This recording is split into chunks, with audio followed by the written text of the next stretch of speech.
Hi అండి. Welcome to recipes by స్వప్న. ఈరోజైతే మన వీడియోలో తొలి ఏకాదశి వస్తుంది కదా, పండగ సందర్భంగా సాంప్రదాయంగా చేసుకునే జొన్న పిండితో లడ్డూల ప్రసాదాన్ని తయారు చేసుకుందాము. ఆ భగవంతుడు శ్రీ మహావిష్ణువుకి ఎంతో ప్రీతికరమైన ఈ ప్రసాదం రుచికరంగానే కాకుండా ఆరోగ్యానికి కూడా ఎంతో మేలు చేస్తుంది. చాలా తక్కువ పదార్థాలతో చాలా సులభంగా తయారయ్యే సాంప్రదాయ నైవేద్యాన్ని మీరు కూడా తప్పకుండా ఇంట్లో చేసుకొని ఆ భగవంతునికి నైవేద్యంగా సమర్పించుకోండి. ఇప్పుడైతే జొన్నలతో లడ్డూలు ఎలా చేసుకోవాలో చూద్దాము.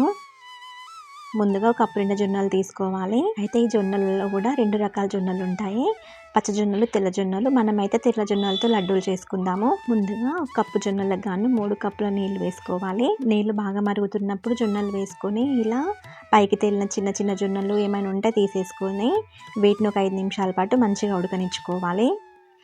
జొన్నలు ఇలా 5 నిమిషాలు మంచిగా ఉడికిన తర్వాత వీటిని ఒక జాలి గిన్నెలోకి వంపుకొని వాటిలో నీళ్ళని వంపేసుకుందాము. ఇందులోని నీళ్ళని వంపిన తర్వాత ఒక కాటన్ క్లాత్ తీసుకొని జొన్నల్ని ఒక 2-3 గంటల పాటు ఫ్యాన్ గాలికి ఆరనిచ్చుకోవాలి. జొన్నలు ఇలా పొడి పొడిగా అయిన తర్వాత స్టవ్ పైన ఒక మందపాటి కడాయి పెట్టుకొని వేడైన తర్వాత ఒక 2 గుప్పిట్ల జొన్నలు వేసుకొని ఇలా కలుపుకుంటూ ఉండాలి. జొన్నలు మంచిగా వేడై ఇలా పేలాలు వచ్చే టైంకి వీటిపైన మూత పెట్టుకొని ఇట్లా మధ్య మధ్యలో కదుపుకుంటూ మూత కొంచెం కొంచెంగా తీసుకుంటూ వీటిని మంచిగా వేయించుకోవాలి.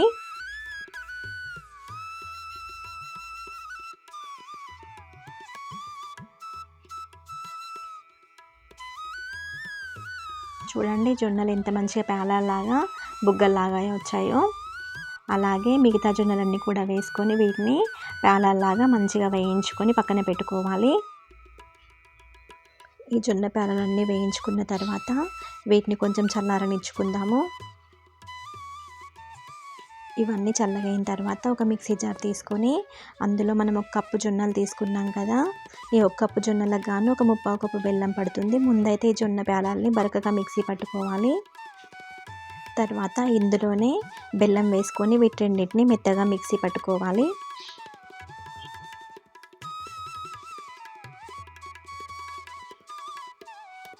ఇప్పుడు దీన్ని ఒక ప్లేట్లో తీసుకుందాము. ఇప్పుడు దీనిలో ఒక 4-5 స్పూన్ల నెయ్యి వేసుకొని బాగా కలుపుకొని దేవుడికి ఇలా అయినా నైవేద్యంగా పెట్టుకోవచ్చు, లేదు అంటే లడ్డూలాగా అయినా కట్టుకోవచ్చు. నేనైతే ఇప్పుడు వీటితో లడ్డూలాగా చేసుకుంటున్నాను.